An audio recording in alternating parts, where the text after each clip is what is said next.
Let's get a quick Bronco update. I know it doesn't look like a Bronco, but it does look more like an automobile now. You can see how this is starting to take shape. This is the most important part. Okay, doing the firewall and the cowl and the A-pillars. This will determine basically where everything else on the car goes. So there are some key measurements here. I'm not using a factory assembly manual. I'm just using Google and YouTube, and that's been sufficient to find all the information that I need for planting all these pieces where they need to be. If you're like me, your old Bronco was so rusty you just can't measure off of it. Like, how am I going to use this A-pillar when the A-pillar is gone and there's a piece of angle iron carriage bolted to some rusty bits in there? I can't use that for any measurements. On the driver's side, I've got street signs in here. There's no inner fender. The A-pillar I can stick my hand through. You know, I'm not using any of this stuff for a measurement. There are a couple of images and charts and things online. I don't know if they're trademarked or whatever, so I'm going to leave it up to you to find that stuff. But it does convey some crucial information. There's one picture. It really discusses the driver's side, so these measurements aren't taken into account. But it'll tell you, you know, this needs to be 4 inches. And that's across 4 different Broncos on this guy's picture. And we got 39 inches from here to the B-pillar. And that's for all 3 of these bolt holes on the A-pillar to the B-pillar. And generally 21 inches from the bottom of the cowl to the floor. So as I continue this, I'll just create a chart of measurements and try and run through it quickly.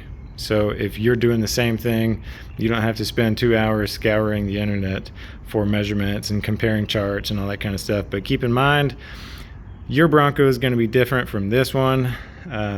A 72 different from a 76 or whatever. The year honestly doesn't make as much of a difference because they were just different off the assembly line. This worker might have done this, that worker did that. There's a little bit of variance and tolerance in there. That's why, you know, your door hinges allow you, these locator plates allow you to move the door around. You can move the fender around. All that is because you might have a 1/2 inch variance from car to car off the production line. So it's no different in my garage assembling this thing. It's going to be, you know, my methods and my measurements might be different from yours. But I want ballpark. Okay, so like from the floor to the transmission tunnel, I'm keeping the same angle from the old Bronco, just moving it over here, and that's going to help me base the floor pan angles and all that, and roughly, you know, where the pan is going to meet the kick panel. So this is time consuming. Screw it together, make some marks, unscrew it, do your cuts, your bends, manipulate the metal how you need to, screw it back together. Do that a bunch of times before you weld anything. And side note, as you're doing that, as you're manipulating the metal and grinding and using cutoff wheels, get some masks. All right, it's not worth it to breathe that stuff in. It may seem like relatively benign stuff, like, oh, grindy dust, whatever, all the sparks are going that way, I'm not breathing it in. But as you're grinding the steel, you know, 5 microns is airborne. It gets in your respiratory system.